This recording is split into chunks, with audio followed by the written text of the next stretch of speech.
News, views, voices of the global Indian community. India abroad. Thank you for asking the question, because I think 25 years is exactly the right period to measure the progress that we've made. And I did start working on this about 25 years ago, when then President Biden was Senator Biden, chairman of the Foreign Relations Committee, and when Secretary Blinken was Staff Director Blinken of the Senate Foreign Relations Committee, and I was National Security Advisor to Senator Reid, the leader in the Senate. And President Clinton had just taken a very important visit to India, and we really set out a very ambitious vision. We didn't know if it would be possible. And then, of course, the Bush administration came in and did a very good job on the civil nuclear agreement. And we were able to get that through the Senate, went into a rare classified session of the Senate, which they do very infrequently. That kind of move changed the dynamic in our relation. We showed India that we were going to go to bat for it in the international system. And then, of course, over time, we've built out the key categories. So when I look at, in 25 years, 2000 versus 2025, in the year 2000, we had no defense trade, $0. That number is well north of $20 billion. In the year 2000, our two-way trade numbers were quite small. We are now north of $200 billion in two-way trade in goods and services. When I look at the number of visitors here, it was not the kind of numbers that we have today. Last year, we issued more visas than ever before to Indian visitors, 1.1 million visas. When you look at the number of Americans going to India, that number is also a record. I could keep going through all of the categories. The one I think is really significant are Indian students in the United States. That was a very small number in the year 2000. Right. Today, that number is 330,000 Indian students, the highest ever, and the largest number of foreign students. 1 out of every 4 foreign students in the United States is from India. That's pretty cool. So we've made incredible progress, and it hasn't been, let's say, just by accident or by happenstance. It's happened because people have really worked very hard on the relationship. Well, look, I will say things are moving more quickly now. I don't think we have to wait 25 years to see the kind of incredible progress that we've had. We've put in place the building blocks. And we have to stay, I think, though, true to those shared values that we have between us. Because ultimately, this is a relationship built on shared values: democracy, tolerance, rule of law, inclusion, freedom of speech, freedom of assembly, peaceful resolution of disputes, civilian control of the military, checks and balances, independent judiciary. Right. This is why there are now 5 million Indian Americans in the United States. It is the reason why my father came here in 1963, as he says, with only $14 and a bus ticket. Could have gone to other countries. He wanted to come here because of those shared values. I mention that because going forward, we cannot stray from those shared values. And the important thing is that we continue to build on the progress that has been made in the years ahead. So again, this is a relationship built on the work of very courageous leaders: Prime Minister Singh, Prime Minister Modi, Minister Jaishankar, Ambassador Sandhu, Ambassador Quadras, so many others who have worked on this relationship on the Indian side, on the US side. It go back to President Eisenhower, President Kennedy, President Clinton, President Bush, President Obama, President Biden. I think it's been very, very significant. And it's continued, it's been bipartisan. And so I have every confidence that this will continue in this administration. So it's been built on courageous leaders, but it's also been built, as I said, on the shared values, shared sacrifice, shared understanding about the impact that our partnership can have, Right. and built on a shared vision for the future. And that's why I've been so blessed to be part of this relationship, because I was literally standing with Senator Biden in the year, now I think it was 2005 or 2006, when he said, if in the year 2020, the United States and India are the closest friends and partners, the world will be a safer place. And he was right.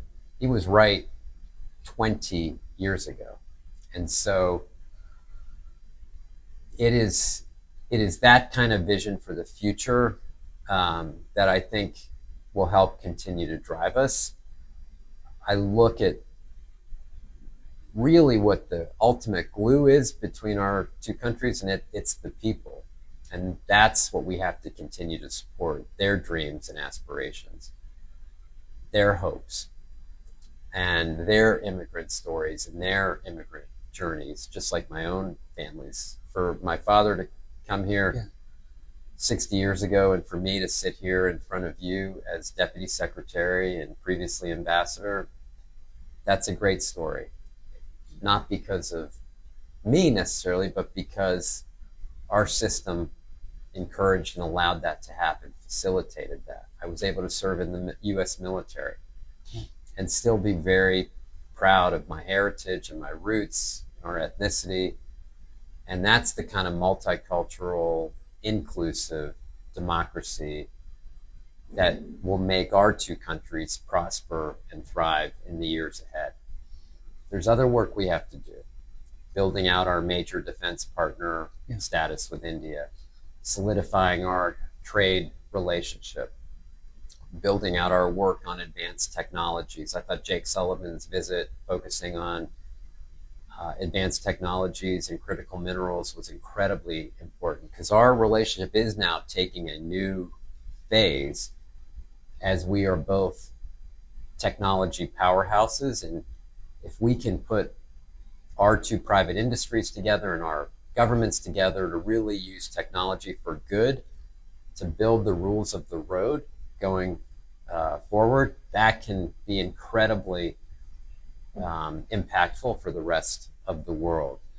Climate and clean energy, so much. I continue to think this is the biggest pathway of cooperation for our two countries.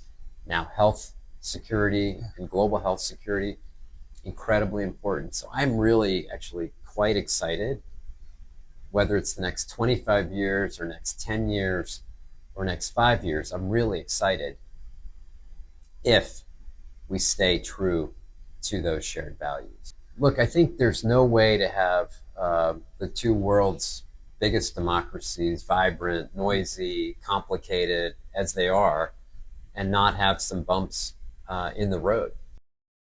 And just like any advanced, developed, complex relationship, you put the mechanisms in place to talk about not just all the good things, but you put the mechanisms in place to talk about the disagreements.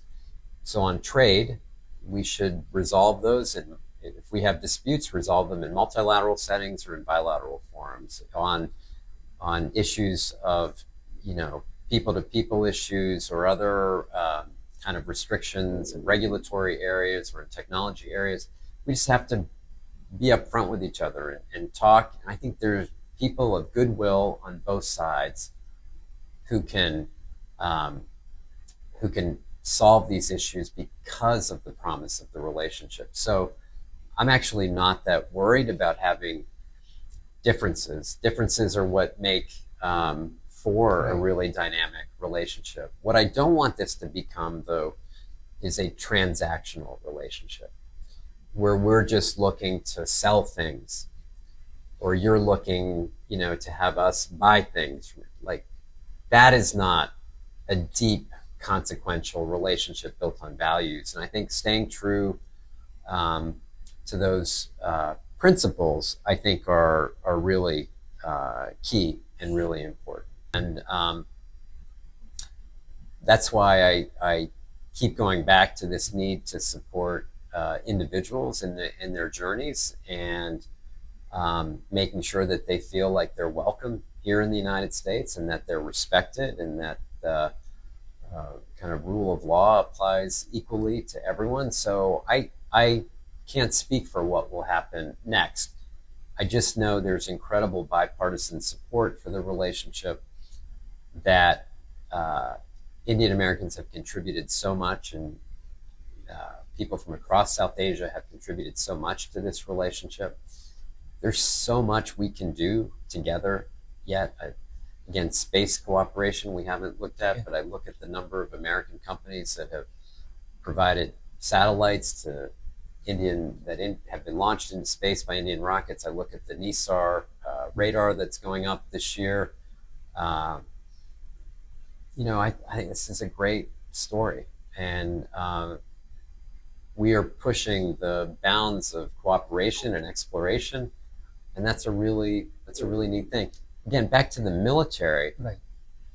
If we used to be able not to speak about interoperability or jointness or shared set of responsibilities, and now I look at our complexity of our defense exercises. I look at how we share technology and intelligence. I look at how we do joint production and development of some of the most advanced systems, and how we are prepared to defend the international order. And that's what the Quad has been about, and that's what some of our other arrangements, where we set the principles for this century, and what it means to operate so that people have freedom and have security, have dignity. And that's a great development on the security side that has really sent a powerful signal to adversaries and to people who are trying to disrupt that international order. Look, this has been a real honor. Secretary Blinken asked me to take on this role. It's not something I would have ever expected to do, but it's been great to be here. We oversee this amazing workforce of 80,000 people, a budget of $60 billion, and hundreds of locations around the world. We've been in charge of helping to modernize the department, which means standing up a new global health bureau, a new cyber bureau, new efforts on training our workforce. So many interesting things on the modernization front. But we've also worked on all these policy issues, continued to work on U.S.-India, U.S.-Mexico, on migration, on Afghan relocations. Picked up when Secretary Kerry departed, picked up the work of the climate team. When Secretary Pritzker departed, picked up the work of the Ukraine reconstruction team. It's been a very dynamic set of responsibilities, and we've also traveled around the world a lot, visiting our workforce, but also doing a lot of diplomacy. And the Secretary was very clear. He wanted me out to get to places where he couldn't get to. So 2 years later, we've been to nearly 60 countries and 76 embassies and consulates, 14 domestic trips. So it's been a lot, and I'm very grateful to have had this chance. We have two deputies here at the department. I'm the deputy for management, so it's kind of the chief operating officer of the department. So you're basically in charge of making sure this institution runs. And then, like I said, I picked up all of these policy responsibilities at the same time.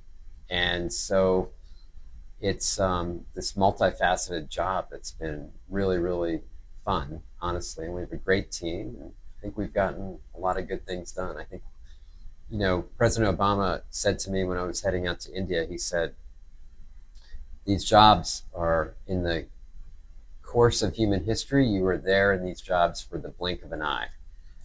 He said, try to do some good and put the place in better shape for whoever comes after you. And I think we've done that. We've tried to do some good, and I think we've tried to strengthen the institution for those who are coming behind us.